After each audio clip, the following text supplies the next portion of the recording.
الحمد لله حمدا كثيرا كما أمر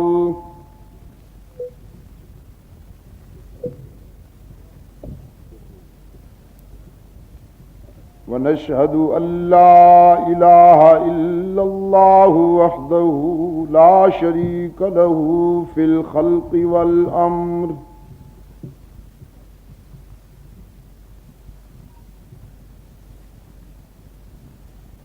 ونشهد أن سيدنا ومولانا محمدا عبده ورسوله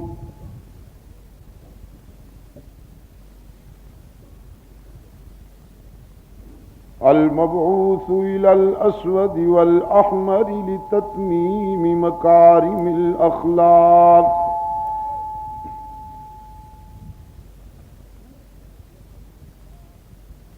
لا يخلق نبي ولا رسول بعده ولا أمة بعد أمتي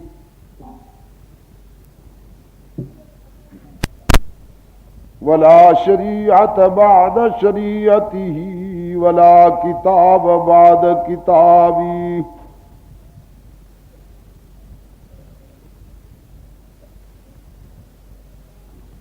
صلى الله تعالى عليه وعلى آله وأصحابه الذين هم خلاصة العرب العرباء وخير الخلائق بعد الأنبياء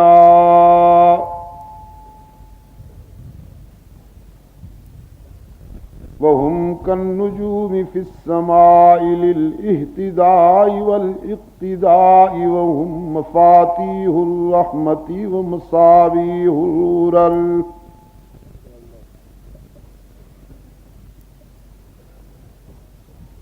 أعوذ بالله من الشيطان الرجيم بسم الله الرحمن الرحيم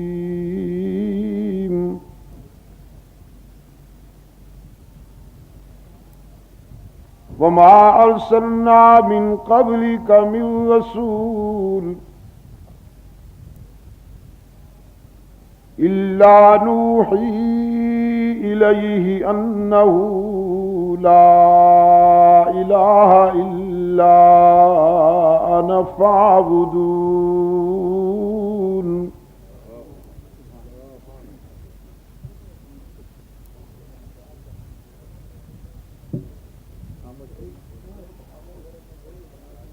ألم تر أن الفلك تجري في البحر بنعمة الله ليريكم من آياته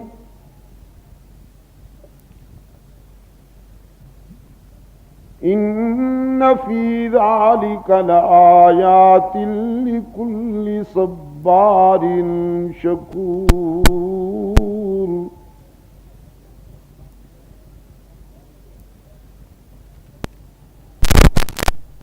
وإذا غشيهم موج كالظلل دعوا الله مخلصين له الدين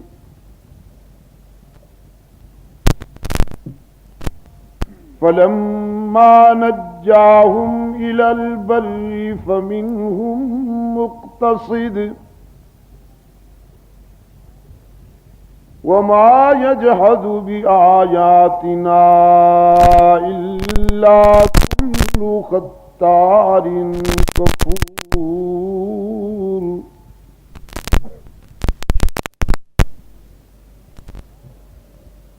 يا أيها الناس اتقوا ربكم واخشوا يوما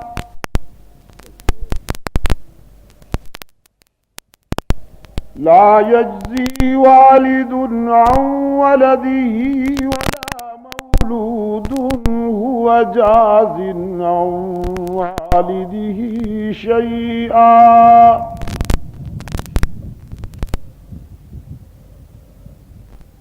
إن وعد الله حق فلا تغرنكم الحياة الدنيا ولا يغرنكم بالله الغرور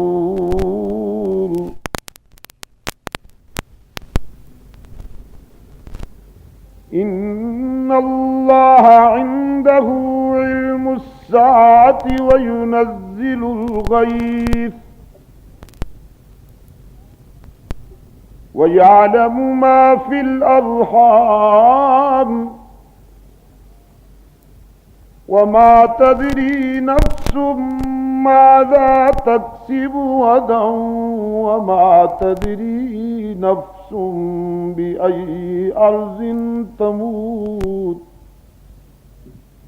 إن الله عليم خبير صدق الله مولانا العظيم وصدق رسوله النبي الأمي الكريم ونحن على ذلك لمن الشاهدين والشاكرين والحمد لله رب العالمين.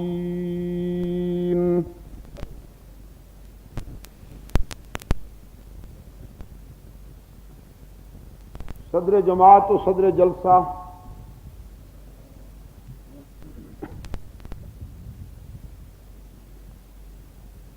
حضرت دین پوری صاحب زیدہ مجدہ،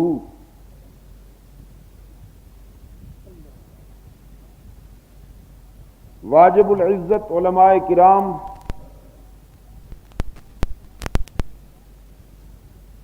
گرامی قدر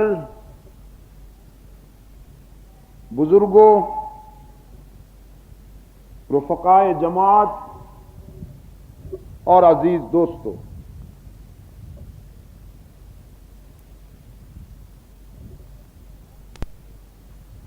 آج کا یہ عظیم الشان اجتماع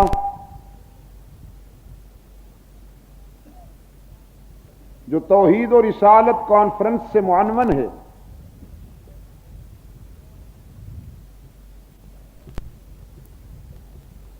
مجلس تحفظ حقوق اہل سنت و جماعت کراچی ڈویژن کے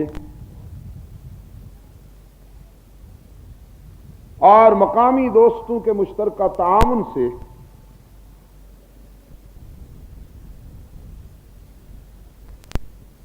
انعقاد پذیر ہے۔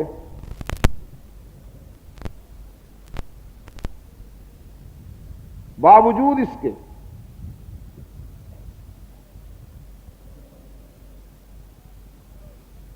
کہ آج کا یہ پروگرام قلب شہر میں ہونے کے بجائے ایک کنارے پر اور ایک لحاظ سے شہری آبادی سے قدرے دور ہے،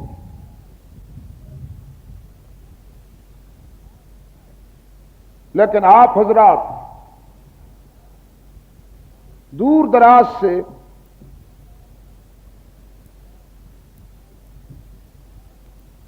جس انہماک اور خلوص کے ساتھ یہاں تشریف لائے ہیں، مجھے آپ پر فخر ہے۔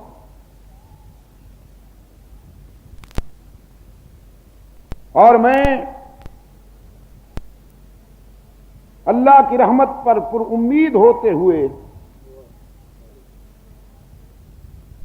یہ بات یقین کے طور پر کہہ سکتا ہوں کہ اگر آپ کی اس بیداری کو اللہ نے نظر بد سے بچایا اور آپ اپنے فکر اور اپنے نظریہ کے تحفظ کے لیے اسی رفتار کے ساتھ آگے بڑھتے رہے تو انشاءاللہ تاریکیاں چھٹ جائیں گی، اندھیرے پیوندے زمیں ہوں گے اور قرآن و سنت کی روشنی کا ہر طرف اجالا پھیل جائے گا۔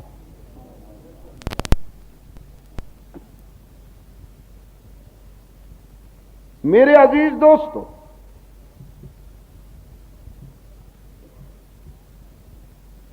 جو آیے کریمہ آپ کے سامنے ابھی ابھی تلاوت کی گئی، اس میں ارشاد باری تعالی ہے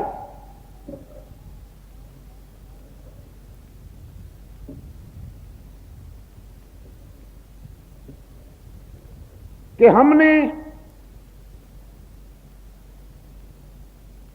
کوئی بھی پیغمبر روئے زمین پر ایسا نہیں بھیجا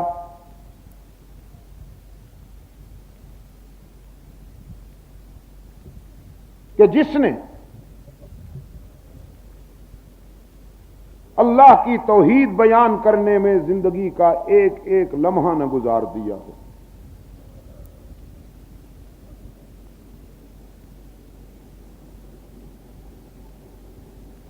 تمام انبیاء علیہ الصلوۃ والسلام یہی مشن لے کے آئے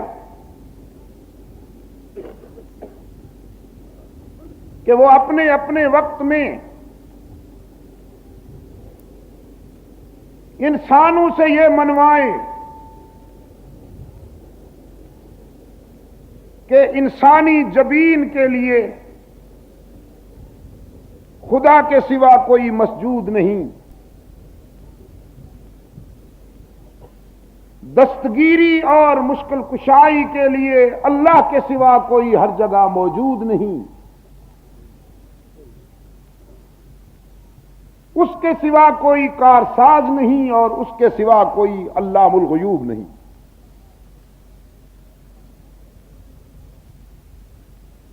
دعوت فکر دیتا ہوں،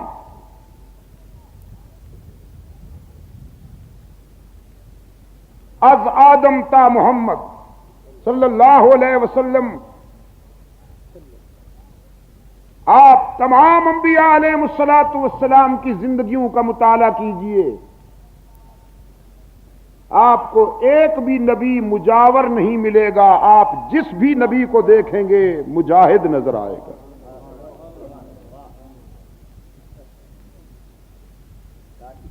کسی پیغمبر نے تعویذ گنڈے کی دکان نہیں کھولی،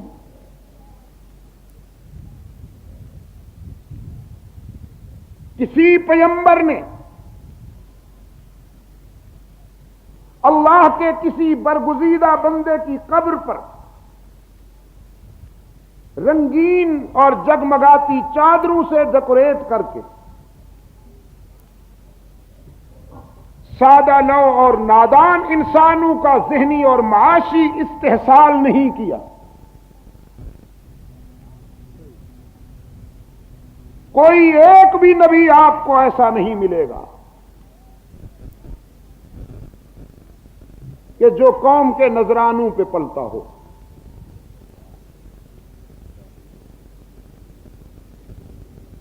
توحید بیان کی اور بنیادی نقطہ قوم کے سامنے یہ رکھا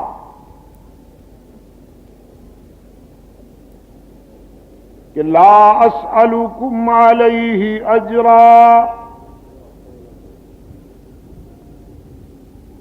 ان اجری الا علی اللہ،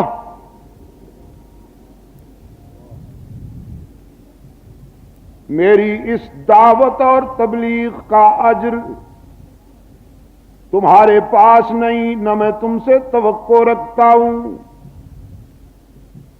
میری دعوت و تبلیغ کا اجر مجھے اللہ ہی سے ملنے والا ہے، میں تم سے کچھ نہیں چاہتا،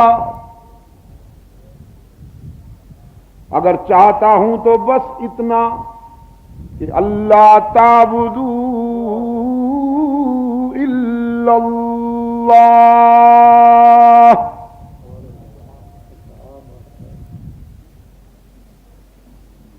کمہاری کے روشن ضمیروں، اگر آپ اجازت دیں تو میں آپ کے لیے ایک دعا کر دوں کہ اللہ آپ کو قرآن سمجھنے کی سعادت نصیب فرمائے۔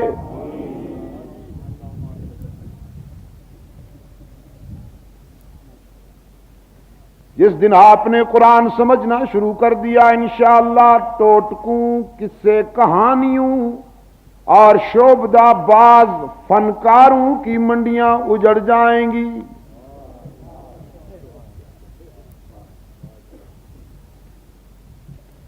اللہ تعبدوا الا اللہ،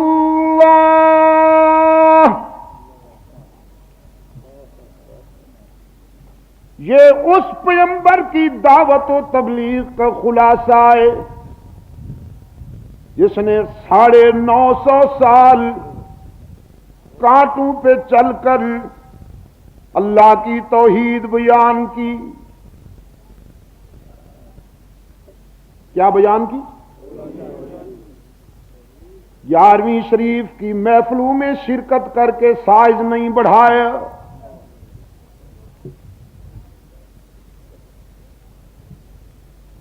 پلیٹوں کے اردا گرد گھومنے میں زندگی نہیں گزاری، آستانہ پرست قوم، آستانہ پرست ہر جائیوں کو پکارا حضرت نوح نے.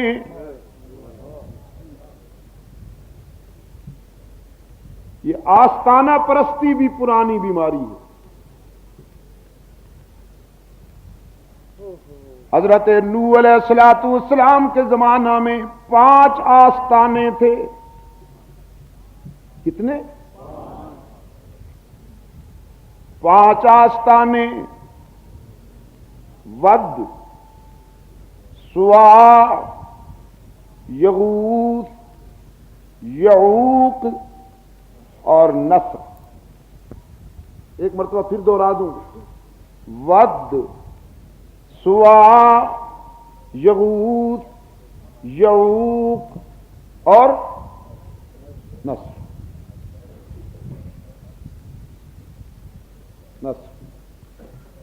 اب آپ کہیں گے کہ ان کا معنی ہمیں سمجھ میں نہیں آئی. معنی کیا ہے ان کے؟ تو معاف کیجئے گا، اس قسم کے ہیولے جو ہر دور میں گھڑے جاتے ہیں ضروری نہیں کہ ان کے معنی سمجھ میں آئیں. وہ آپ کو سمجھانے کے لیے نہیں ہوتے، وہ ضرورت مندوں کے لیے اسپیشل ٹریڈ مارک ہوتے ہیں.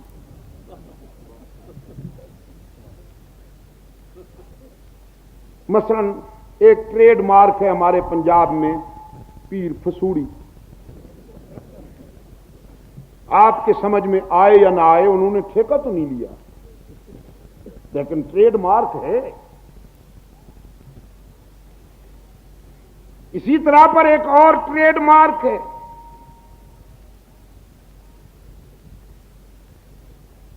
پیر گڑبڑ شاہ. اب آپ کی سمجھ میں آئے یا نہ آئے، لیکن ہے.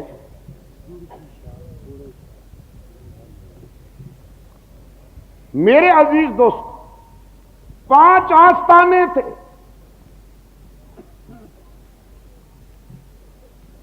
اور ان 5 آستانوں پر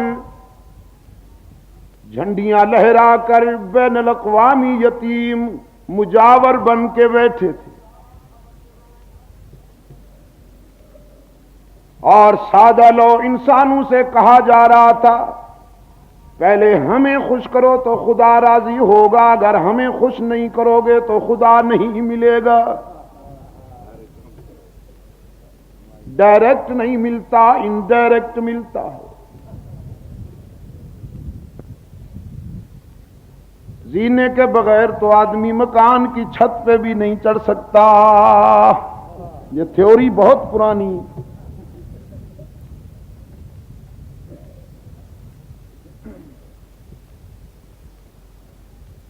حضرت نوح علیہ السلام نے آستانہ پرستی کی نفی کرتے ہوئے فرمایا، یہ تم سے کہتے ہیں خدا ہمارے سوا نہیں ملتا، اور میں تمہیں یقین دلانے آیا ہوں کہ اگر تم نے خدا سے ملنا ہے تو تنکوں کے سہاروں کی ضرورت نہیں.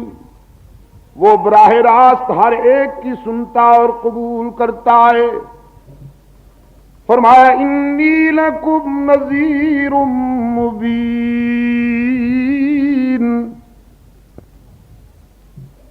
میں تمہیں خطرناک انجام سے ڈرانے آیا ہوں، خطرناک انجام سے۔ اگر تم نے آستانہ پرستی ترک نہ کی تو تباہ ہو جاؤ گے۔ میری دعوت کا خلاصہ یہ ہے کہ اللہ تعبدوا الا اللہ، عبادت میں اللہ کے سوا کسی کو شریک نہ کرو، عبادت میں اللہ کے ساتھ کسی کو شریک۔ ادھر دیکھیے حضرت ہود علیہ السلام اپنی قوم سے فرماتے اعبدوا اللہ ما لکم من الہ غیرہ، اسی کی ہی عبادت کرو کہ اس کے سوا تمہارے لیے کوئی حاجت روا نہیں، کارساز نہیں، ہر جگہ موجود نہیں، علام الغیوب نہیں۔ اور ادھر دیکھیے قرآن کے آئینے میں حضرت صالح علیہ السلام کی دعوت سنائی دیتی ہے، انہوں نے بھی اپنی قوم سے یہی فرمایا اعبدوا اللہ ما لکم من الہ غیرہ۔ حضرت شعیب نے بھی یہی فرمایا اعبدوا اللہ ما لکم من الہ غیرہ۔ اور حضرت ابراہیم کو جانتے ہیں آپ؟ قرآن کہتا ہے ان ابراہیم کان امۃ قانتا للہ حنیفا ولم یک من المشرکین شاکرا لانعمہ اجتباہ وہداہ الی صراط مستقیم۔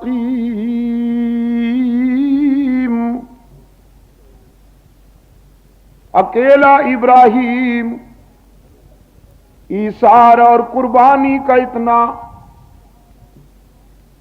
بڑا باب مرتب کر گیا، ایثار اور قربانی کی اتنی وسیع تاریخ مرتب کر گیا، تنہا ابراہیم نے اتنی قربانیاں دے دی کہ پوری امت بھی ابراہیم کا مقابلہ نہ کر سکے۔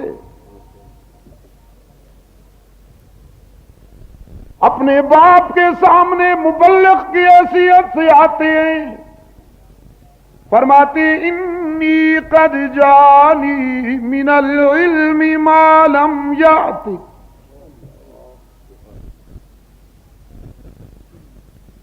میں آفاقی علوم کی روشنی لایا ہوں، اجالوں کا نقیب ہوں، سویروں کا علم بردار ہوں، تمہیں کس سے کہانیاں نہیں سنانے آیا، تمہیں ٹوٹکے سنانے نہیں آیا۔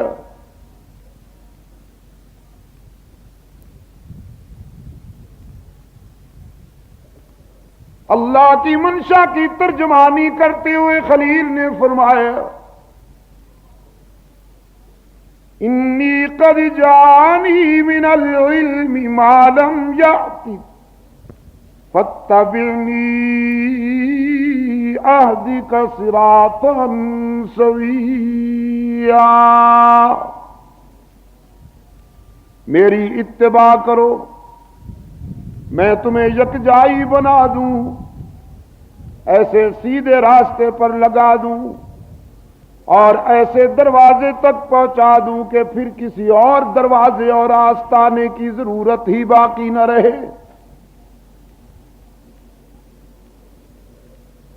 اقبال نے کہا نا، وہ ایک سجدہ جسے تو گرا سمجھتا ہے، ہزار سجدوں سے دیتا ہے آدمی کو نجات۔ وہ ایک سجدہ جسے تو گرا سمجھتا ہے، 1000 سجدوں سے دیتا ہے آدمی کو نجات۔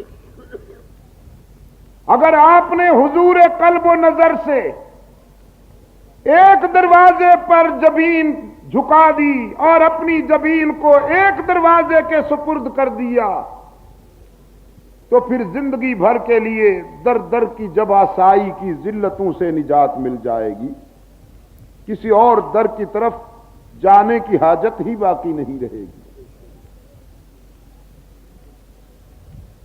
براہیمی دعوت کا خلاصہ بھی یہی،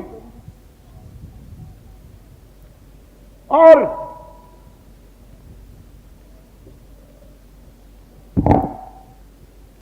ایک اور حسین مبلغ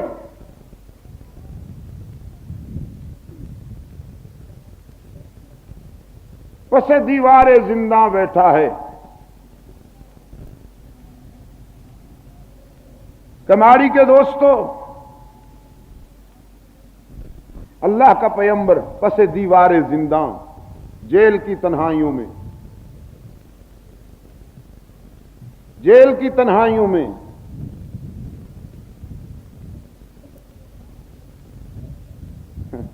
راہ حق میں انبیاء کو بھی جیل جانا پڑا،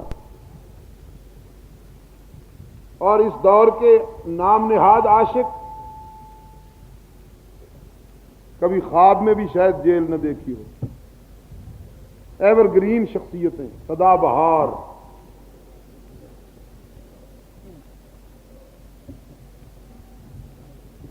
جیل میں بیٹھا اللہ کا پیغمبر، خدا سے جیل مانگی تھی حضرت یوسف نے، دیکھا تھا کہ میرے کردار کے خلاف سازشیں ہو رہی ہیں۔ مصر کی بیمار نسوانیت ابن یعقوب کے بے داغ کردار کو مجروح کرنے کے لیے سازشیں کر رہی تھی۔ قرآن پاک نے فرمایا وقال نسوۃ فی المدینۃ امرأۃ العزیز تراود فتاها عن نفسہ قد شغفها حبا انا لنراها فی ضلال مبین۔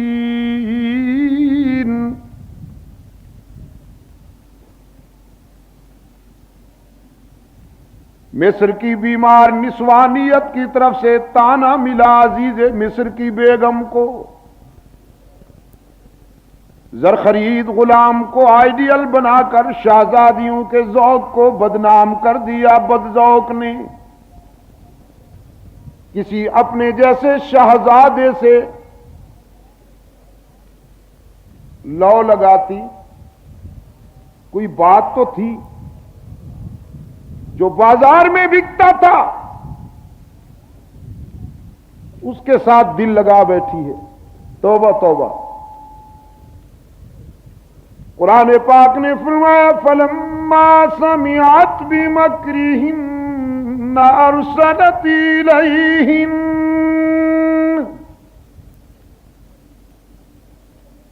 عزیز مصر کی گھر والی نے ان کا تانا سنا تو فیصلہ کر لیا انہیں بلاؤں اور اپنا محبوب دکھاؤں، یہ آنکھوں سے دیکھیں تو صحیح کہ میں نے جسے چاہا وہ کون ہے۔ دعوت نامے بھیجے، دسترخوان بچھائے اور دسترخوان کو سجایا ضروریات و لوازمات سے، پتہ نہیں کیما بھری کچوریاں، دودھ کا برف خانہ، فریری کی دال اور نہ معلوم کیا کیا۔ قرآن پاک نے اطلاع دی وَآتَتْ كُلَّ وَاحِدَةٍ مِّنْهُنَّ سِكِّینًا، سب کے ہاتھوں میں فروٹ کاٹنے کے لیے چھریاں بھی دیں، اور پھر دعوت دی حضرت یوسف ابن یعقوب علیہ السلام کو، اخرج علیہم، محبوبم ذرا باہر آئیے نا، یہ دیکھیں تو صحیح میرا محبوب کیسا ہے۔ قرآن پاک نے فرمایا فلما رأینہ اکبرنا، حضرت یوسف جو ہی خلوت سے جلوت میں آئے، میدے کی نظر سے دیکھنے والیاں بدحواس ہو گئیں۔ کس نظر سے؟ میدے کی نظر سے۔ نظریں بھی دو قسم کی ہیں نا، اس کو بھی ذرا دل کی گہرائی میں اترنے دیجیے۔ نظریں دو قسم کی ہیں، ایک ضمیر کی اور بصیرت کی نظر، اور ایک میدے کی نظر۔ میدے کی نظر سے جس نے بھی حسن پیغمبر دیکھا وہ ٹھوکر کھا گیا، اور ضمیر و بصیرت کی نظر سے جس نے بھی پیغمبر کو دیکھا وہ باکمال ہوا۔ اور جن کا ذکر اب ہو رہا ہے یہ میدے کی جنس نہیں تھی، میدے کی جنس ہی تو تھی جب ہی تو دسترخوان پہ بیٹھی ہے۔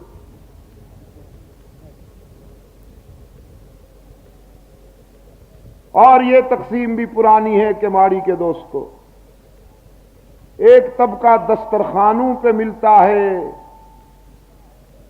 اور ایک طبقہ میدانوں میں ملتا ہے۔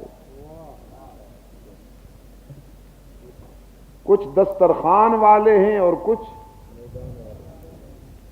میدان والے ہیں۔ اب دسترخوان والوں کی سنیے، قرآن پاک نے فرمایا فلما رأینہ اکبرنہ وقطعن ایدیہن،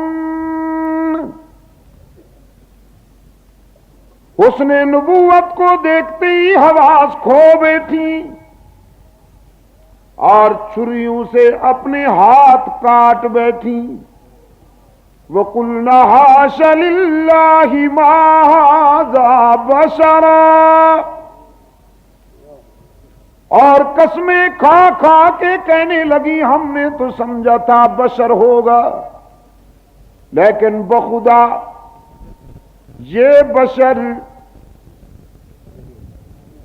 نہیں، ان ھذا الا ملک کریم، یہ تو کوئی بہت بڑا نوری ہے، بہت بڑا نوری ہے۔ میدے کی نظر سے پیغمبر کو دیکھا، ٹھوکر کھا گئی کہ نہیں؟ اور ٹھوکر کیا کھائی؟ نبی کی بشریت کا انکار کر بیٹھی۔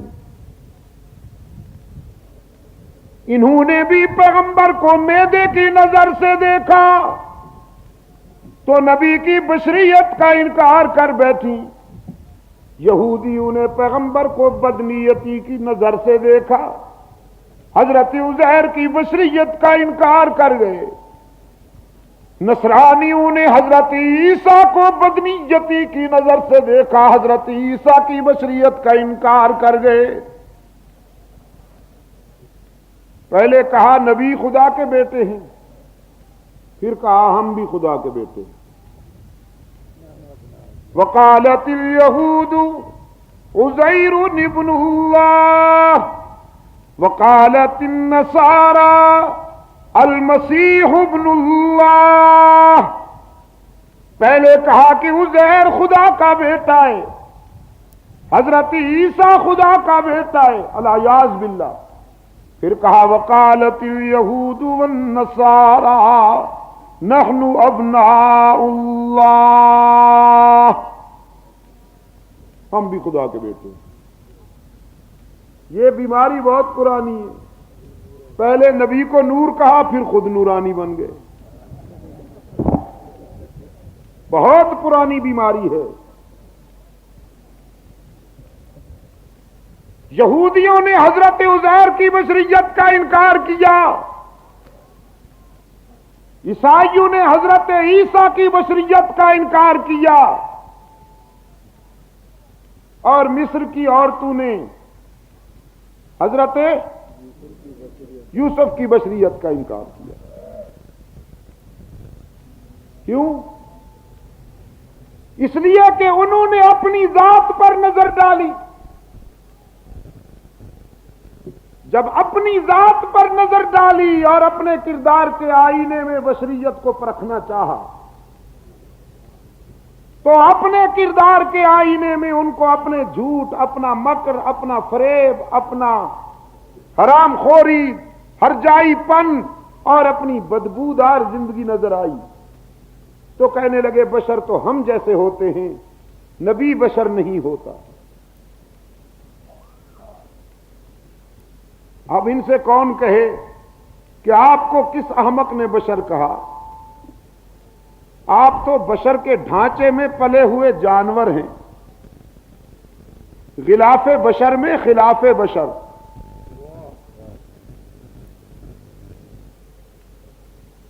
بشر وہ نہیں ہوتا میرے عزیز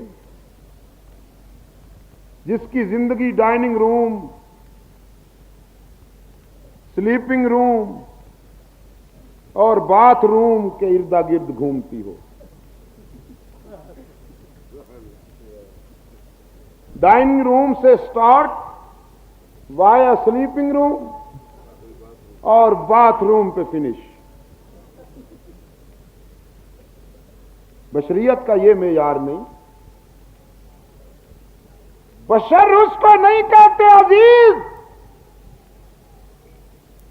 جو بال و براز کے ماحول میں رہنے والا ہو، مکر، جھوٹ اور فریب کی دنیا میں رہنے والا ہو۔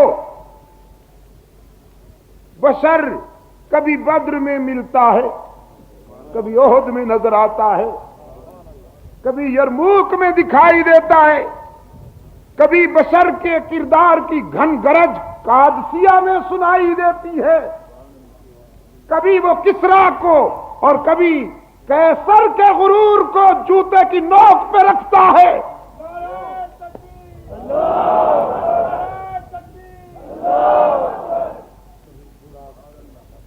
بشر پھر سن لیجئے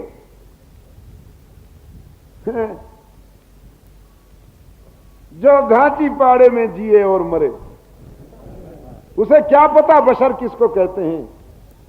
جو 18,000 میں بکے، منڈی کی جنس، اسے کیا پتا بشر کس کو کہتے ہیں؟ ارے جو قربانی کا نام سن کر، ایثار کا نام سن کر لرز اٹھے، جو ضمیر بیچ کر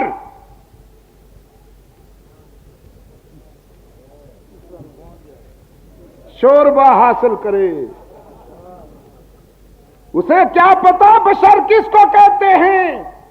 میں کہا کرتا ہوں کسی کی عظمت کو پہچاننے کے لیے بھی عظمت ضروری ہے۔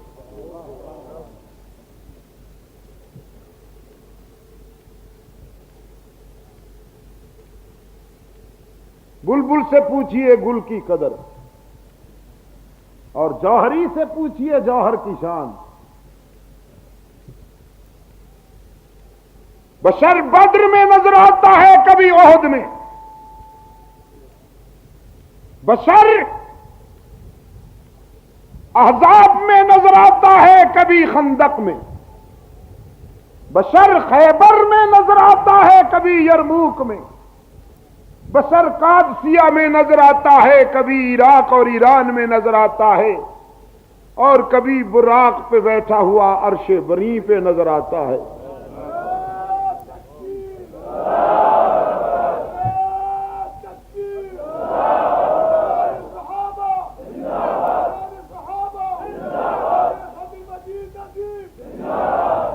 اقبال نے کیا کہا؟ سبق ملا ہے یہ معراج مصطفیٰ سے مجھے۔ عزیز نوجوانوں، کنفیوژن تو ہوتی ہے آپ کے ذہن میں بھی، علم دین چونکہ آپ نے نہیں پڑھا، آج آپ میری بات سن رہے ہیں، کل پھر کوئی اور اوور سائز آ جائے گا، وہ دوسری رخ پر لے جانے کی کوشش کرے گا اور آپ کنفیوژن محسوس کریں گے کہ اب ہم کدھر جائیں۔ تو میں آپ سے کہتا ہوں اقبال کی سن لیجئے۔ اقبال کہتا ہے سبق ملا ہے یہ معراج مصطفیٰ سے مجھے کہ عالم بشریت کی زد میں ہیں گردوں۔ معراج مصطفیٰ سے مجھے یہ سبق ملا کہ افلاک کی بلندیاں سچے بشر کے قدموں میں ہیں، آسمان بھی اتنے بلند نہیں جتنا بشر بلند ہے۔ لیکن یہ بات اسے سمجھ میں آئے گی جو مقام بشر سے آشنا ہوگا، یہ بات اسی کو ہی سمجھ آئے گی کہ جو مقام بشر سے آشنا ہوگا۔ تو میرے عزیز دوستوں کہہ یہ رہا تھا آپ سے، مصر کی بیمار اور تو نے حضرت یوسف علیہ السلام کا حسن دیکھا، ٹھوکر کھا گئی۔ میں نے کہا جو حسن یوسفی کو نہ پچا سکیں، ان کی روحانی نسل حسن مصطفی کو کیوں کر پچا سکے۔ یوسف بہت حسین تھا لیکن رحمت للعالمین کا تو مقابلہ نہیں کہ یوسف حسین ہے اور حضور احسن ہے، یوسف جمیل ہے، حضور اجمل ہے، یوسف شریف ہے، حضور حسن یوسف دم عیسیٰ ید بیضاداری، حسن یوسف دم عیسیٰ ید بیضاداری، آچ خوبا ہما دارند تو تنہا داری۔ اور اب دارالعلوم دیوبند کے بانی حضرت نانوتوی کی زبان میں بھی سنیے، فرماتے ہیں سب سے پہلے مشیت کے انوار سے نقش روئے محمد بنایا گیا۔ سب سے پہلے مشیت کے انوار سے، احتیاط دیکھیے نا، الوہیت نہ مشیت، سب سے پہلے مشیت کے انوار سے نقش روئے محمد بنایا گیا، پھر اسی نقش سے مانگ کر روشنی بزم کونوں مکان کو سجایا گیا۔ روشنی ہاں اس کے زلفوں سے مستی لے کر راتوں کو دے دی تو سیاہ ہو گئی، اس کے دندان اقدس سے تابانی لے کر ستاروں کو دے دی تو چمکنے لگے، اس کی جبین کی طلعت سے سویرا لے کر صبح کو دے دیا تو رنگ آشنا ہو گئی، اس کے تبسم کا کچھ حصہ لے کر جنت کو دے دیا تو مچل اٹھی، اس کے غضب کا کچھ حصہ جہنم میں ڈال دیا تو بھڑک اٹھی، اس کے قیام سے بلندیاں لے کر آسمان کو دے دی تو بلند ہو گئے، اس کی گفتگو سے کچھ زاویے انادل کو دے دیے تو چہکنے لگے، اس کے پسینے کا تعطر گلشن میں ڈالا تو مہکنے لگے، اس کی خاموشی سے سکوت لیا تو کائنات کو سناٹا مل گیا۔ وہ حسن بے مثال میرے پیش نظر ہے کہ ذرے بھی دیکھ لیں تو طواف نظر کریں۔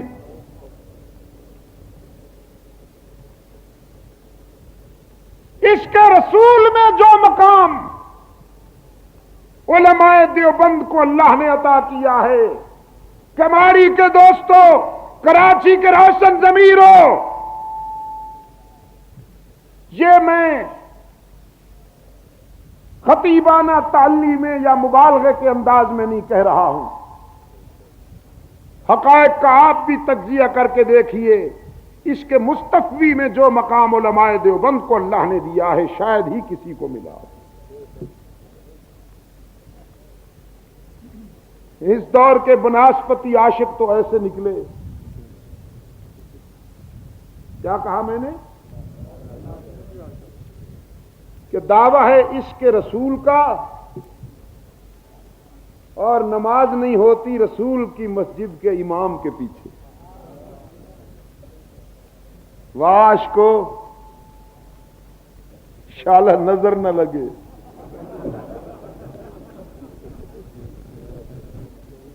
واش کو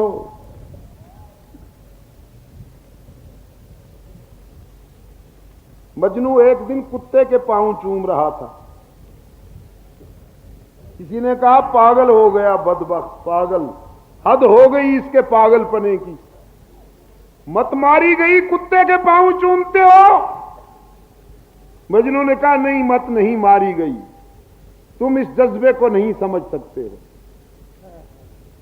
میرا کوئی دماغ چل گیا تھا کہ کتے کے پاؤں چوموں، میں ہر کتے کے پاؤں تو نہیں چومتا، یہ جس کے چوم رہا ہوں یہ کبھی کبھی میری لیلا کی گلی میں گزر جاتا ہے۔ چاہنے والوں کے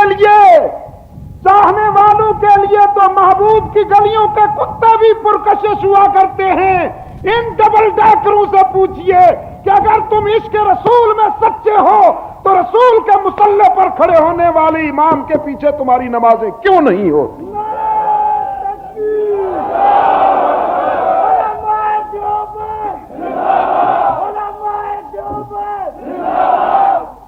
ہاں جبھی تو عشق رسول نے تمہیں کمزور کر دیا۔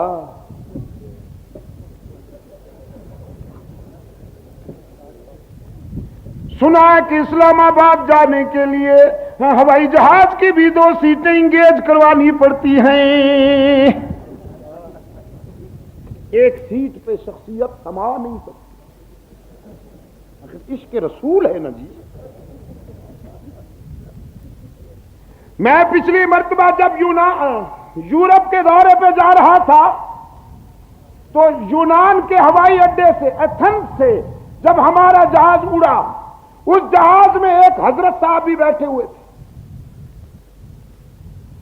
آپ یقین کیجئے 2 سیٹیں اس کے لیے انگیج کرائی گئی تھی، بیچ میں جو پارٹیشن لائن ہوتی ہے اسے ہٹا دیا گیا تھا، حضرت کا فیض دونوں سیٹوں پہ پہنچ رہا۔ میرے ساتھ ایک عیسائی مفکر بیٹھا تھا، کوئی اخبار نویس، مجھ سے کہنے لگا یہ بھی آپ کا ہے؟ میں نے کہا نہیں یہ تمہارا ہے۔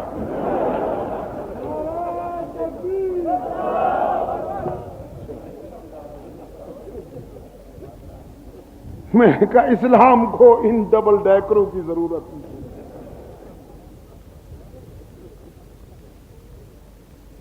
اسلام تو اتنا نزاکت محاب نظریہ ہے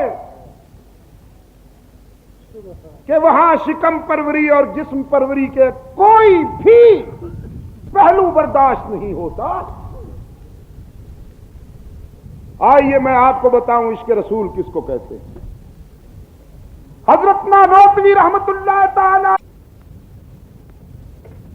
فرماتے ہیں امیدیں لاکھ ہیں لیکن بڑی امید ہے یہ، امیدیں لاکھ ہیں لیکن بڑی امید ہے یہ کہ ہو سگان مدینہ میں میرا نام شمار، جیوں تو ساتھ سگانے حرم کے تیرے پھروں اور مروں تو کھائیں مدینہ کے مجھ کو مرغ اور مار۔ خدا بندہ زندگی آرزوں سے عبارت تو ہے ہی، لیکن میری سب سے بڑی آرزو یہ ہے کہ مدینہ کے کتوں میں میرا نام شمار ہو جائے. جب تک جیوں سگانے حرم کے ساتھ پھروں اور جب موت آئے تو وہیں مر جاؤں تاکہ میرے جسم کو وہیں کے مرغ و مار کھا جائیں. اور بناسپتی جنس وہ کہتی ہے رسول کے مصلے پر تو وہاں بھی کھڑے ہوئے ہیں. ادھر ارشاد ہوتا ہے رسول مختار کل ہے, اس کو سارا اختیار ہے, وہ جو چاہیں کر دیں. اور ادھر کہتے ہیں ان کے مصلے پر وہاں بھی انہیں قبضہ کر رکھا. اس اختیار کے بھی صدقے جاؤں. فنکارو تمہاری گفتار کے بھی صدقے جاؤں. جھوٹ کے پاؤں نہیں ہوتے نا, جھوٹ کے پاؤں نہیں ہوتے. میرے عزیز دوستو, کچھ بیمار پرانے تھے جنہوں نے کہا تھا کہ رسول کے بعد رسول کے مصلے پر غلط لوگ آ گئے, ان کی امامت صحیح نہیں تھی.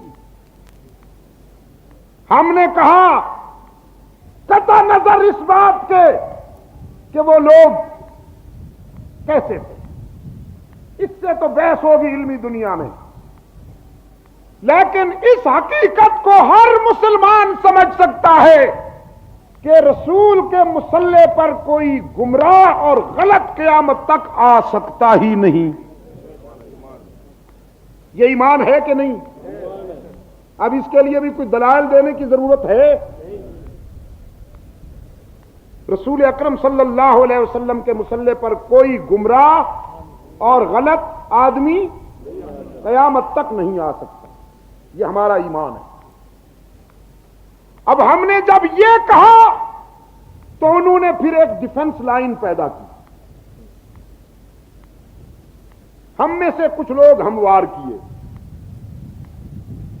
ان سے کہلوایا کہ تم کہو آج جو امام کھڑے ہیں یہ صحیح نہیں ہیں, ان کے پیچھے نمازیں نہیں ہوتی, تاکہ وہ ہمارا موقف سچا ثابت ہو جائے کہ اگر آج رسول کے مصلے پر غلط لوگ آ سکتے ہیں تو اس وقت بھی غلط لوگ آ گئے تھے.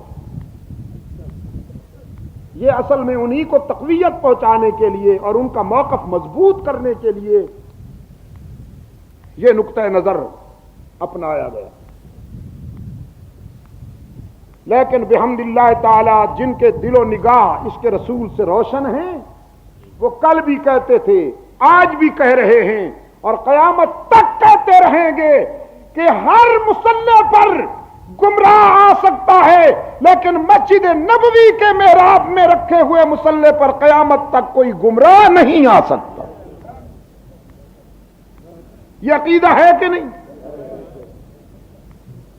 باقی رہی ان کی بات کہ ہم ان کے پیچھے نماز پڑھتے نہیں, یہ بھی غلط ہے. یہاں تو کہتے ہیں کہ ہم نہیں پڑھتے, وہاں جو ان کا حشر ہوتا ہے وہ دیکھنے والا ہوتا ہے. اب بھی ہمارے ایک رفیق نے وہاں سے خط لکھا ہے کہ یہاں سے گئے ہوئے 3-4 مولوی وہاں نماز نہیں پڑھتے تھے, امام کعبہ کے پیچھے پکڑے گئے, مخبری ہو گئی. سعودی عربیہ کی پولیس نے ان کو پکڑ کے, وہاں تو عدالت فوری لگتی ہے اور فیصلہ بھی فوری ہوتا ہے. جب انہیں پتہ چلا کہ 3 سال سے کم سزا نہیں ملے گی تو کسی نے کہا میری ٹانگیں دکھتی تھی, کسی نے کہا میری کمر میں درد تھا, کسی نے کہا میرا سر دکھ رہا تھا. میں تو پڑھتا ہوں جی, آئندہ بھی پڑھوں گا. پھر ہمارے دوست بھی تو ماشاءاللہ سمجھدار, انہوں نے کہا جی ان سے پوچھئے عالم الغیب کون ہے. اب سعودی عربیہ کے دوستوں نے وہ جو عدالت میں بیٹھے تھے, قاضی نے پوچھا تمہارے نزدیک علام الغیوب کون ہے؟ تو سید عبد المجید ندیم کے لہجے میں کہا اللہ ہی ہے. ہاں جب کیا تنگ بتونے تو خدا یاد آیا. انہوں نے کہا ہم نے سنا ہے کہ تم حضور کو بھی عالم الغیب کہتے ہو. انہوں نے کہا نہیں جی، ایمان نال اسی کوئی نہ. انہوں نے کہا ہم نے سنا ہے کہ تم حضور کو بھی ہر جگہ موجود سمجھتے ہو. انہوں نے کہا نہیں جی نہیں، بالکل ہر جگہ اللہ ہی موجود ہے بس. دوست ہمارے نے لکھا ہے کہ وہ ساری گفتگو ریکارڈ ہو گئی، ریکارڈ ہو گئی ہے، اور انشاءاللہ وہ لائے گا، کیسٹوں کے ذریعے وہ انشاءاللہ پہنچے گی. تو میں عرض کر رہا تھا آپ کی خدمت میں کہ عشق رسول میں جو مقام علماء دیوبند کا ہے، بھئی عشق کا معیار کیا ہے کہ جو اپنے محبوب کی عزت و ناموس کے تحفظ کے لیے قربانیاں دے. ٹھیک ہے نا؟ بالا کوٹ کے دامن میں شہید ہونے والا عاشق رسول کون ہے؟ حضرت شاہ اسماعیل شہید رحمت اللہ تعالی علیہ ہے. انڈمان کے جزائر کی کال کوٹھڑیوں میں بیٹھ کر برس ہا برس پسے دیوار زندہ گزار دینے والے علماء دیوبند، مرزائیت اور قادیانیت کا مقابلہ کرنے والے علماء دیوبند، رفض کا مقابلہ کرنے والے علماء دیوبند، فرنگی استبدادیت سے ٹکرا جانے والے، ہندو اور سکھوں سے ٹکرا جانے والے علماء دیوبند، اور آج بھی بحمداللہ تعالی راہ حق میں سر بقف نظر آنے والے علماء دیوبند ہی ہیں.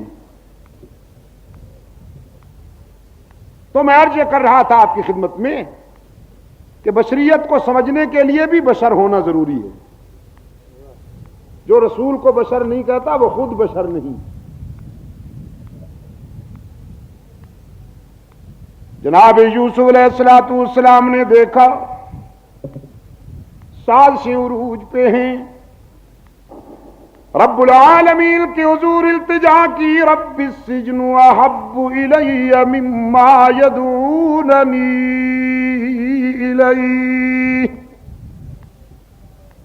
میرے داتا جس راستے کی طرف یہ بلا رہے ہیں مجھے، ان کے شر سے بچنے کے لیے میں تجھ سے التجا کرتا ہوں کہ مجھے جیل بھیج دے، پس دیوار زندہ بھیج دے. حق تعالی نے فرمایا ہم نے اپنے پیغمبر کی التجا قبول کی. حضرت یوسف علیہ السلام جیل پہنچ گئے.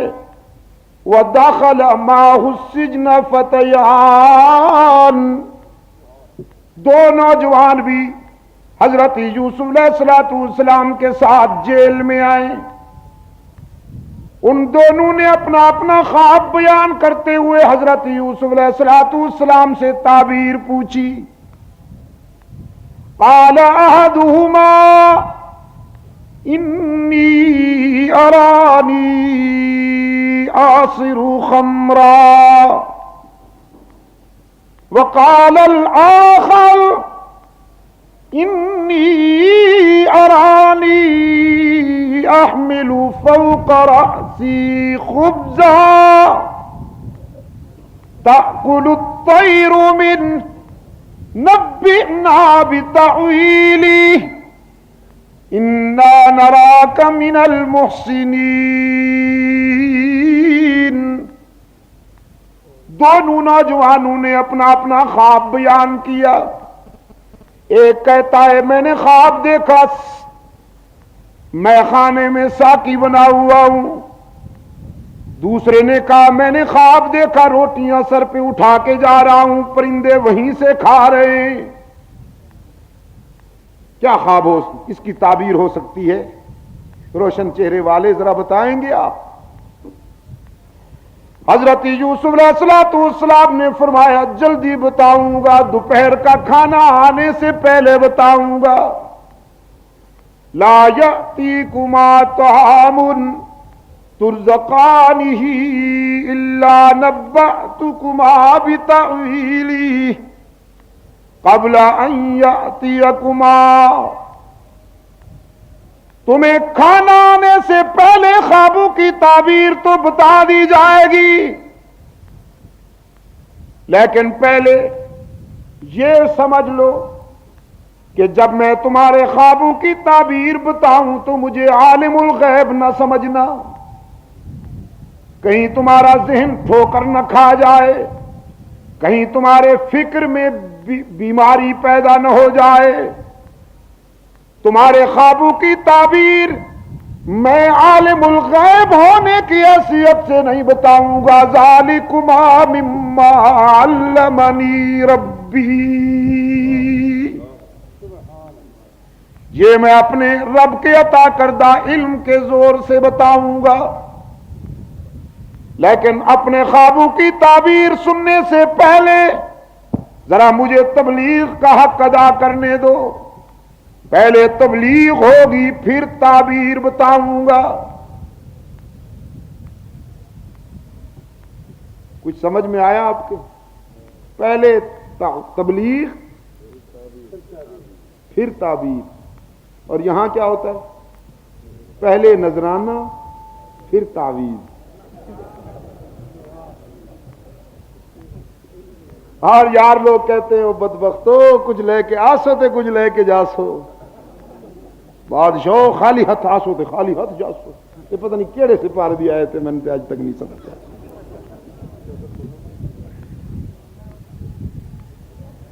میرے عزیز دوستو، پیغمبر کا ذوق یہ ہے کہ پہلے تبلیغ پھر تعبیر۔ فرمایا یا صاحب السجن، اے جیل کے دوستو، کہ ماڑی کے روشن ضمیر سنی نوجوانوں،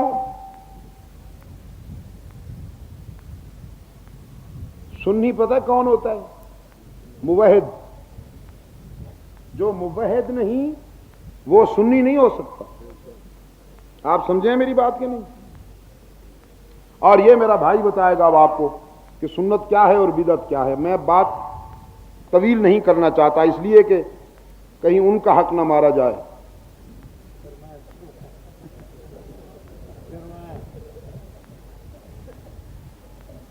قرآن کریم میں دو مقام ہیں جہاں پیغمبر نے اپنے ہم نشینوں کو صاحب کہا۔ ایک جیل کی خلوتوں میں حضرت یوسف نے اپنے ہم نشینوں کو صاحب کہا، اور ایک غار ثور کی خلوتوں میں رحمت للعالمین نے اپنے یار غار کو صاحب کہا۔ لیکن دونوں مقامات پر قرآن فرق واضح کرتا ہے۔ جب حضرت یوسف علیہ السلام اپنے ہم نشینوں کو صاحب کہتے ہیں تو یا صاحب السجن کہتے ہیں، اے جیل کے دوستو۔ لیکن جب غار ثور کے خلوت نشین رحمت عالم صلی اللہ علیہ وسلم اپنے یار غار کو صاحب کہتا ہے تو قرآن کہتا ہے اذ یقول لصاحبہ لا تحزن، اذ یقول لصاحب الغار نہیں کہا۔ حضرت یوسف نے فرمایا اے جیل کے دوستو، اور رحمت للعالمین نے فرمایا اے میرا دوست۔ کوئی فرق محسوس ہوا؟ جو حضرت یوسف کے پاس بیٹھے تھے ان کی رفاقت سجن سے منسوب ہوئی قرآن کے لب و لہجے میں، اور جو رحمت للعالمین کو غار ثور میں گود میں سلائے بیٹھا تھا اس کی رفاقت نبوت سے منسوب ہوئی قرآن کے لب و لہجے میں۔ یہی وجہ ہے کہ جو حضرت یوسف کے ساتھ بیٹھے تھے ان کی رفاقت عارضی اور وقتی تھی، وہ بچھڑ گئے۔ جو غار ثور میں کملی والے کو گود میں سلائے بیٹھا تھا اس کی رفاقت ابدی ازلی اور دائمی تھی، وہ کل بھی ساتھ تھا آج بھی ساتھ ہے اور قیامت تک رہے گا۔ سرکار دو عالم صلی اللہ علیہ وسلم نے ایک مرحلے پر جبکہ دائیں ہاتھ میں صدیق اکبر کا ہاتھ ہے، بادشاہ وفا صدیق اکبر، یہی جملہ تو میرے ساتھ کہہ دو آج، بادشاہ وفا۔ کیا کہا میں نے؟ بادشاہ وفا، معین محمد، قرین محمد، یسار محمد امین محمد امان محمد امین محمد سپردار مہر و نگین محمد ابو بکر صدیق دین محمد اور فتنہ انسیوں کلاب مٹایا کس نے؟ آپ دل کی گہرائیوں سے صدیق کہیے اور اس جوش ایمانی سے کہیے کہ سمندر کی لہروں سے جا ٹکرائے، جم کے ذرا ڈسپلن کے ساتھ۔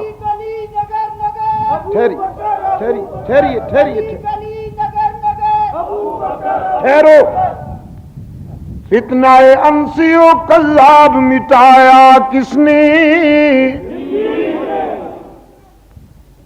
وہ جو دور بیٹھے ہیں اندھیرے میں، بظاہر تو دور ہیں لیکن میرے دل کے بہت قریب ہیں، ان کی آواز ان سے بھی اونچی آنی چاہیے۔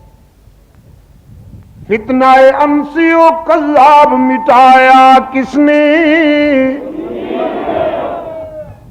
زور ردت کا زمانے سے ہٹایا کس نے؟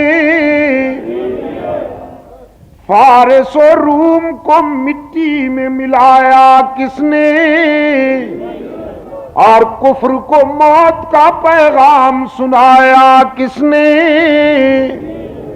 ثانی اثنین ہے اللہ کا شیدائی ہے، جا کے بھی پہلو محمد میں جگہ پائی ہے۔ یا تو صدیق کے اوصاف کا اقرار کرو ورنہ لازم ہے کہ قرآن سے انکار کرو۔ نعرہ تکبیر، عظمت صدیق اکبر، عظمت صحابہ۔ جو غار ثور میں محبوب خدا کو گود میں سلائے بیٹھا تھا وہ کل بھی ساتھ تھا، آج بھی ساتھ ہے۔ بادشاہ وفا صدیق اکبر کا ہاتھ دائیں ہاتھ میں اور بادشاہ عدل و حریت فاروق اعظم کا ہاتھ بائیں ہاتھ میں۔ قائد اپنے دونوں رضاکاروں کے ہاتھ پکڑ کے اونچا کرتا ہے۔ قائد اعظم صلی اللہ علیہ وسلم، ساری انسانیت کا قائد اعظم، قائد اعظم صلی اللہ علیہ وسلم نے اپنے دونوں رضاکاروں کے ہاتھ اونچے کر کے کہا، یہ منظر آنکھوں میں بٹھا لو، یہ منظر دل میں بسا لو۔ ہکذا نحشر یوم القیامہ، ہم حشر میں اسی طرح اٹھائے جائیں گے۔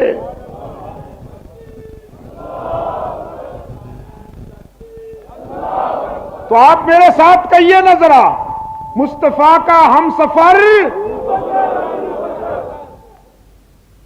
آواز ڈھیلی آئی، بھول رہے ہو، حالانکہ میں نے تو کہا تھا حشر میں بھی یہی آواز بلند کریں گے ہم۔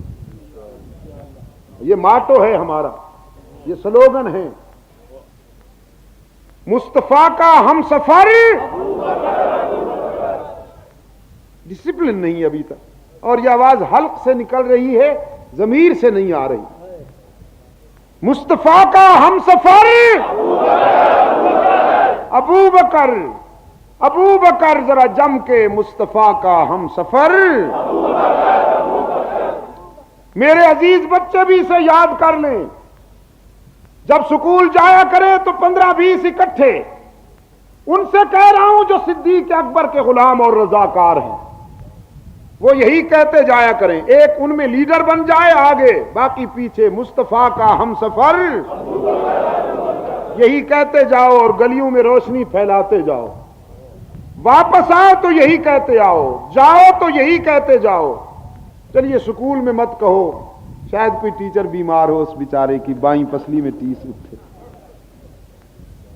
اور گلی گلی، نگر نگر، عمر عمر، عمر عمر، گلی گلی، نگر نگر، یہ بھی سنجیدہ بات کر رہا ہوں۔ گلیاں اور نگر اسی وقت تک آباد ہیں کہ جب عمر ہو، عمر نہ ہو تو قبرستان بنتے ہیں، گلیاں اور نگر ختم ہو جاتے ہیں گلیاں اور نگر اسی وقت ہیں جب تک کہ عمر ہے. اور اب آگے بڑھ کر ایک بات کہتا ہوں کہ جو عمر سے آشنا نہیں وہ جیتے جی قبرستان میں پہنچ جاتے ہیں. چنڈیاں لہرا کر مست قلندر سب کچھ اندر، دمادم نہ دھوکا نہ غم، کمائیں گے احمق کھائیں گے ہم. یہ نکمی جنس پوری دنیا کا سروے کر لو، خدا کی قسم دس از پروڈکشن آف پاکستان. پوری دنیا میں آپ کو یہ جنس کہیں نہیں ملے گی، صرف پاکستان میں. جس کا دماغ خراب ہوتا ہے، جس کو اور کوئی کاروبار نہیں ملتا، وہ کوئی قبر تاڑ لیتا، اور اگر کوئی قبر خالی نہ ملے تو خواب دیکھ لیتا ہے.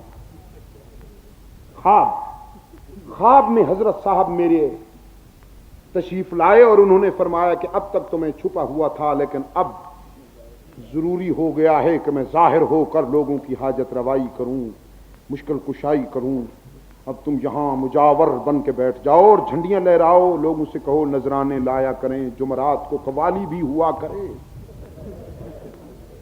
ورنہ پھونک مار کے سارے علاقے کو جلا دوں گا.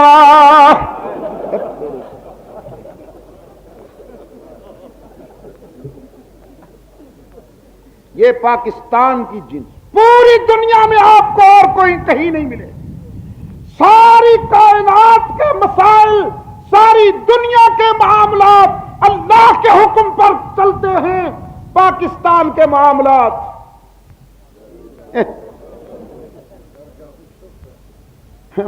کہتا ہے جی 11ویں نہیں دو گے تو تمہاری بھینس خشک ہو جائے گی. بھینسا کہتا ہے تمہاری بھینس خشک ہو جائے گی.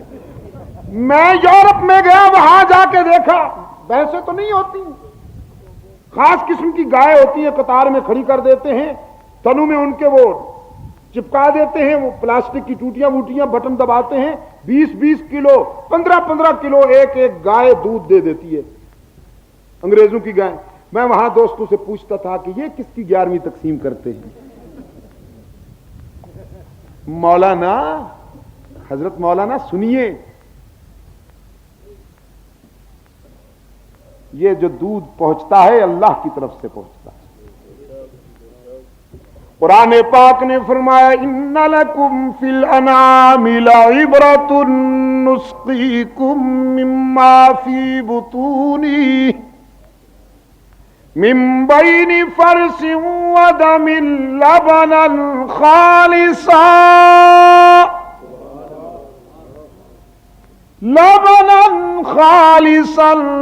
سائغا للشاربین. سیاہ رنگ کے جانور، بدبودار گوبر، سرخ رنگ کے خون کے درمیان میں سے خوش رنگ اور خوش ذائقہ دودھ پلانے والا کون؟ اور ایک بات آگے بھی کہتا جاؤں حضرت مولانا سے کہ 11ویں حضرت پیر عبد القادر گیلانی کی ضرورت نہیں، آپ کی اپنی ضرورت ہے. حضرت عبد القادر گیلانی محبوب سبحانی، خدا کی قسم کہیں سے جوتا مل جائے عبد القادر گیلانی کا تو سر کا تاج بنا لو. کہیں سے محبوب سبحانی حضرت گیلانی کے پاؤں کی خاک مل جائے تو عقیدت کا سرما بنا لوں اور آنکھوں میں ڈال دوں. رضاکار ہوں عبد القادر گیلانی کا. جو عبد القادر گیلانی کی عظمت کو نہیں مانتا میرے نزدیک پرلے درجے کا مردود ہے. لیکن میں غوث پسند ہوں، غوث فروش نہیں. غوث پسند نہیں، غوث فروش. غوث پسند ہوں، غوث فروش نہیں. میں نے حضرت عبد القادر گیلانی کے نام پر دکانیں نہیں سجائیں، اوور سائز نہیں ہوا. میرے نزدیک حضرت عبد القادر گیلانی محبوب سبحانی سے محبت کا معیار یہ ہے کہ جیسے اس نے پوری زندگی توحید بیان کرنے میں گزاری، تم بھی زندگی کے آخری سانس تک اللہ کی توحید بیان کرتے جاؤ. عظیم موحد تھا اپنے زمانے کا، عظیم موحد. میرے عزیز دوستو، کیا عرض کر رہا تھا میں؟ جناب یوسف علیہ السلام نے فرمایا اپنے خوابوں کی تعبیر سننے سے پہلے ذرا مجھے بتاؤ ارباب متفرقون خیر ام اللہ الواحد القہار؟ جبین جھکانے کے لیے ایک دروازہ ہے یا کئی دروازے ہیں؟ وہ کون ہے جس کے آگے سر جھکایا جائے؟ ہاں، جو جانتے ہیں وہ اتنا اونچا کہیں کہ جو نہیں جانتے انہیں پتہ چل جائے۔ کچھ نئے ہیں نا میرے دوست، آج شاید تمہاری کے فضاؤں میں پہلی آواز ہو۔ پہلے ایک آواز آج سے کئی سال پہلے حاضر تو میں ہوا تھا، لیکن کچھ دیر بعد آیا ہوں، اس لیے قضائیں ادا کر رہا ہوں، معذرت کے ساتھ۔ جس کے آگے سر جھکایا جائے کون ہے؟ استاد کے آگے، حاکم کے آگے؟ وہ دیکھیے ایک متکبر حاکم چاہتا ہے کہ عالم میرے آگے سر جھکائے تعظیماً۔ حضرت مجدد الافساری رحمت اللہ علیہ کو گرفتار کر کے لایا گیا۔ مغل حکمران چاہتا ہے مجدد میرے سامنے تعظیماً سر جھکا دے، لیکن مجدد تھا وہ، ہاں وہ مجدد تھا۔ اسے بھی پتا تھا کہ مجدد کی جبین ہر جائی نہیں، شاید میرے سامنے آسانی سے نہیں جھکے گا، تو اپنے دربار کے سامنے والی دیوار میں ونڈو بنائی اور درباریوں سے کہا اس ونڈو سے گزارو مجدد کو، کہ گزرتے ہوئے جب سر جھکائے گا تو ہم اسی کو سجدہ سمجھ لیں گے۔ حضرت مجدد رحمت اللہ علیہ جب تشریف لائے اور ونڈو کو دیکھا تو سمجھ گئے، سر گزارنے کے بجائے پہلے اپنے دونوں پاؤں گزار کر اس کو شیشہ دکھایا، اس کو آئینہ دکھایا اور پھر سر نکال کے سر بلند ہو کر کھڑے ہو گئے کہ میرا سر فٹ بال نہیں ہے کہ در در پہ بھٹکتا پھرے، یہ انسان کا سر ہے، صرف اللہ ہی کے آگے جھکنا جانتا۔ اور فنکار کیا کہتا ہے؟ فنکار کہتا ہے تعظیمی سجدہ بادشاہ، تعظیمی اسی بھی تے اللہ دے پیارے دے اگے جھکنے ہیں جی، تاں کی ہویا شو تعظیمی۔ ایک مولوی صاحب نے مجھے تنگ کیا، اس قدر تنگ کیا، میں نے دلائل دیے بھائی تعظیمی سجدہ اگر کسی کے آگے گنجائش ہوتی، انسان تعظیم کے عنوان سے اگر کسی کے آگے سر جھکا سکتا تو پھر اللہ کے بعد سب سے بڑی ہستی رحمت للعالمین کی ہے۔ صحابہ تعظیماً حضور کے آگے سر جھکاتے، ٹھیک ہے کہ نہیں؟ اچھا، مولوی صاحب جب ریفرنس دیتا ہے تو حضور کا نام نہیں لیتا، کہتا ہے حضرت یوسف کے آگے بھی بھائیوں نے سر جھکایا تھا، امتی ہے حضور کا، ریفرنس لاتا ہے حضرت یوسف۔ پہلے آپ یہ بتائیے کہ ہم حضور کی شریعت کے پابند ہیں یا حضرت یوسف علیہ السلام کی شریعت کے پابند ہیں؟ حالانکہ وہ سر جھکانا اللہ کی حکمت بالغہ کے مطابق کوئی اور مفہوم رکھتا ہے، یہ مروجہ سجدہ نہیں ہے، وہ خدا کی اپنی حکمت تھی، اللہ نے اپنی حکمت بالغہ کے مطابق اسے برداشت کی۔ لیکن آج کے لیے ہمیں تو اپنے اعمال و افعال کا ریفرنس حضور کی شریعت سے لینا ہوگا نا بھائی۔ اگر یہاں ہمارے میاں سلیم صاحب ادھر عزیز نوجوان ہیں، یہ دکان کھول لیں اور ان کے کریانہ سٹور پر سارے سودے ملے، لیکن ان کا بیٹا صابن کی ٹکیا لینے کے لیے ان کی دکان پر آنے کے بجائے، اپنے باپ کی دکان پر آنے کے بجائے اگر کسی اور کی دکان پہ جاتا ہوا نظر آئے تو کیا سمجھا جائے گا؟ نہ جی نہ، نہیں جی نہیں، میں بتاتا ہوں دو پہلو، ایک یہ کہ یہ سودا اس کے باپ کی دکان پر ہے نہیں، اور یا پھر اس کی اپنے باپ سے بنتی نہیں۔ ہم نے اس سے کہا ماتم نہ کرو تو اس نے کہا فسکت وجہ نہیں آیا۔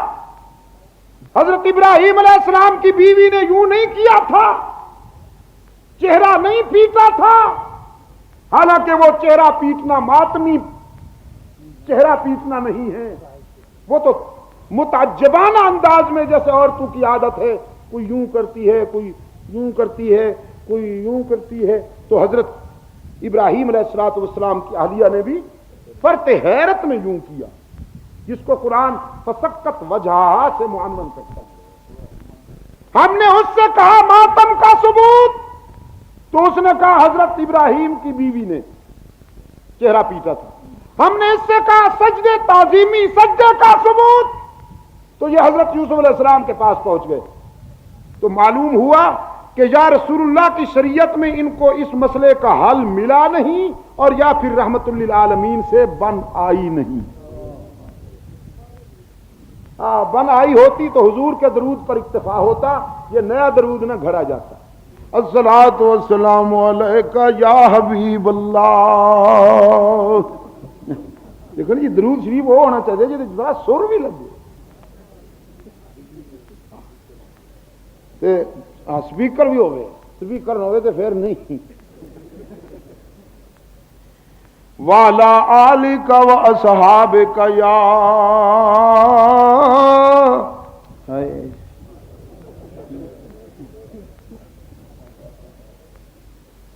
حالانکہ صحابہ کرام رضوان اللہ علیہ مجمعین کی عظمت پہ سب کے جاؤں، جب حکم آیا اللہ کی طرف سے کہ تم میرے محبوب پر درود و سلام پڑھا کرو، سرکار دو عالم سے پوچھا کیف نصلی علیک، اللہ کے رسول ہم کیسے پڑھا کریں؟ تو حضور نے فرمایا صلو اللہم صلی علی محمد وعلی آل محمد کما صلیت علی ابراہیم وعلی آل ابراہیم انک حمید مجید، اللہم بارک علی محمد وعلی آل محمد کما بارکت علی ابراہیم وعلی آل ابراہیم انک حمید مجید۔ اللہ کو یہ درود پسند ہے یا وہ؟ نماز میں اللہ نے کون سا درود پڑھنے کا حکم دیا؟ اگر کوئی نماز میں یہ درود پڑھنے کے بجائے وہ شروع کر دے تو اللہ کو کون سا درود پسند ہے؟ یہی نماز میں آپ یہی پڑھتے ہیں نا، قیام کر کے پڑھتے ہیں نا؟ جی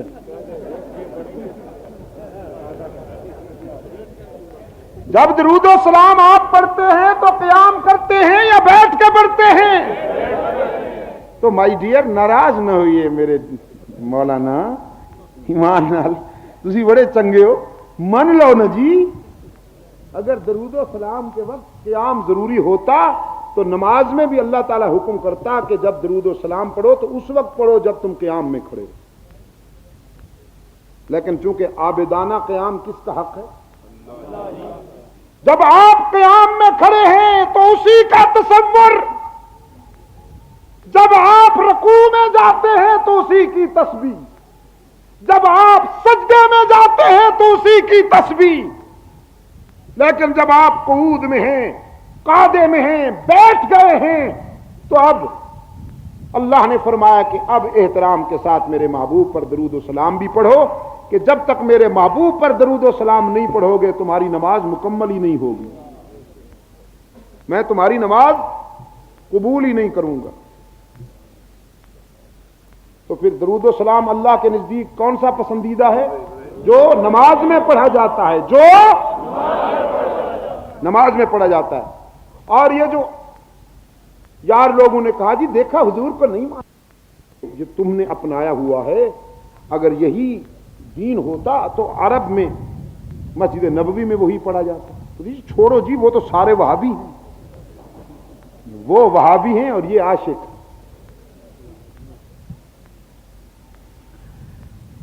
جناب یوسف علیہ السلام نے پوچھا، چھوڑتا ہوں مولوی صاحب کی بات، وہ جو مولوی صاحب کی بات میں سنا رہا تھا چھوڑتا ہوں.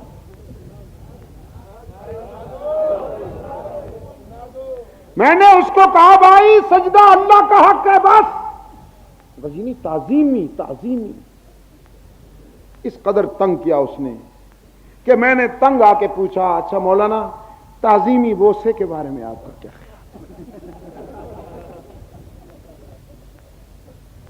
کچھ دیر چپ رہ کے کہنے لگی کیا مطلب آپ کا؟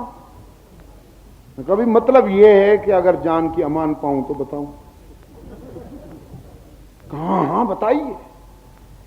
میں نے کہا اچھی بات ہے، اگر آپ نے اجازت دے دی تو پھر مطلب یہ ہے کہ اگر آپ کا کوئی من چلا مرید فرط عقیدت و محبت میں جھوم کر آپ کی بیوی کو تعظیماً بوسہ دے دے، ازدواجی بوسہ تو آپ کا حق ہے، تعظیماً اگر وہ بوسہ لے لے تو آپ کا کیا؟ میں نے ابھی بات پوری نہیں کی تھی کہ حضرت کا بیلنس بگڑ گیا، پارا اپ ہو گیا، آپ مجھے گالیاں دیتے ہیں. میں نے کہا مولوی صاحب تیرے 2 ٹکے کی غیرت برداشت نہیں کرتی کہ تعظیم کے عنوان سے کوئی مرید تیرے ازدواجی حق میں شریک ہو جائے. تیری غیرت تو برداشت نہیں کرتی کہ کوئی تیرا سچا مرید تعظیم کے عنوان سے تیرے حق کے ازدواجیت میں شریک ہو جائے تو خدا غیور کی غیرت کیسے برداشت کرے گی کہ کوئی تعظیم کے عنوان سے اس کے حق عبادت میں شریک ہو جائے.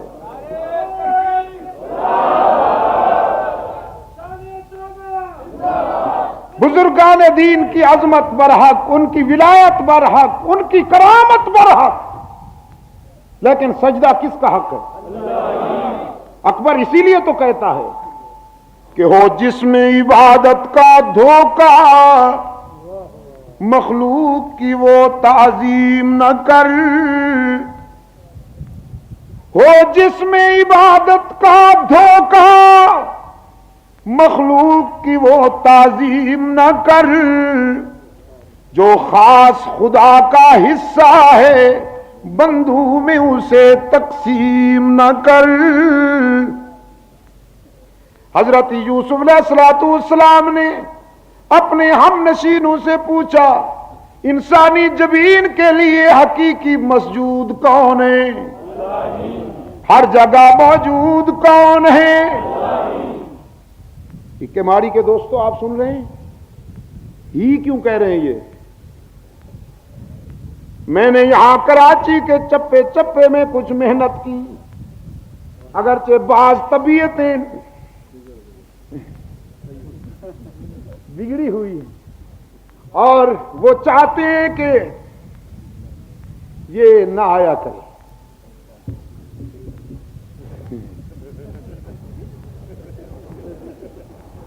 آج کل خاص پیغامات بھیجے جاتے ہیں، اس کا جلسہ مت رکھواؤ اس کی تقریروں میں.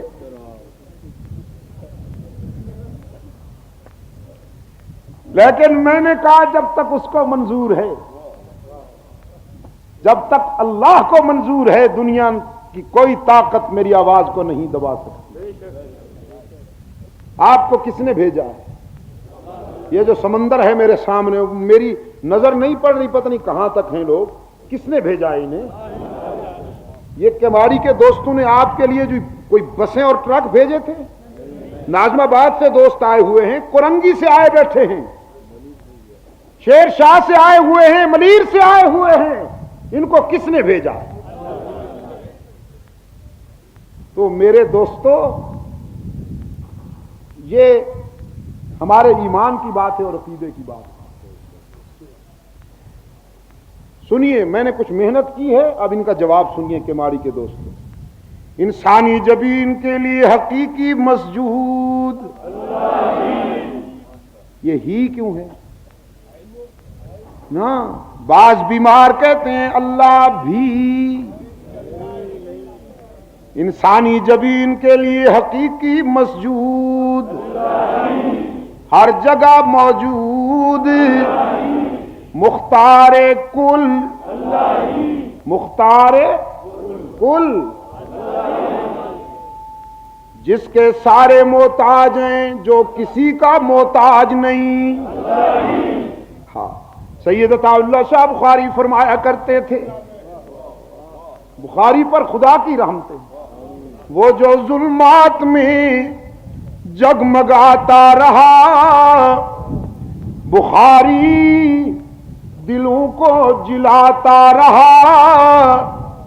کئی مار کے اس کے دم خم سے تھے، بسالت کے پرچم اڑاتا رہا. اور کسی در پہ جھکنے کا عادی نہ تھا، حضور خدا سر جھکاتا رہا. گئے دور کی داستان وفا، بعنوان ہمت سناتا رہا. امیر شریعت سید عطا اللہ شاہ بخاری، امیر شریعت سید عطا اللہ شاہ بخاری، سید عبد المجید ندیم شاہ، سید عبد المجید ندیم شاہ، عبد الشکور دین پوری صاحب، مفتی محمود، مفتی محمود، سید اسماعیل شہید. سیاہ دور میں جرتوں کے چراغ خود اپنے لہو سے جلاتا رہا. اور یہ ہے ماتم دیدہ و دل کی بات کہ مجھے ناز تھا جس پہ جاتا رہا. شاہ جی فرمایا کرتے تھے، میں نے ایک حسین دیکھا، میں نے ایک حسین دیکھا جس کی زلفیں واللیل بن رہی ہیں، جس کا چہرہ والضحیٰ کہلاتا ہے. میں نے ایک حسین دیکھا کہ جس کے شہر کے در و دیوار کے تذکرے عرش بری پہ ہو رہے ہیں. میں نے ایک حسین دیکھا کہ جس کے لباس کی ادائیں قرآن بن رہی ہیں. میں نے ایک حسین دیکھا کہ جو سارے انبیاء کا امام نظر آیا. میرا جی چاہا کہ اسی کے آگے دامن پھیلاؤں، اسی سے مانگ لوں، لیکن پھر میں نے اسی کی سیرت کے آئینے میں اسی کو کسی اور کے آگے مانگتا ہوا دیکھا، آنسو بہاتا ہوا دیکھا، سر جھکاتا ہوا دیکھا، گڑ گڑاتا ہوا دیکھا. تو میرے ضمیر نے کہا، بخاری اب اس سے نہیں مانگنا، تو بھی اسی سے مانگ جس کے در پہ ایسے ایسے حسین منگتا اور سوالی نظر آتے ہیں.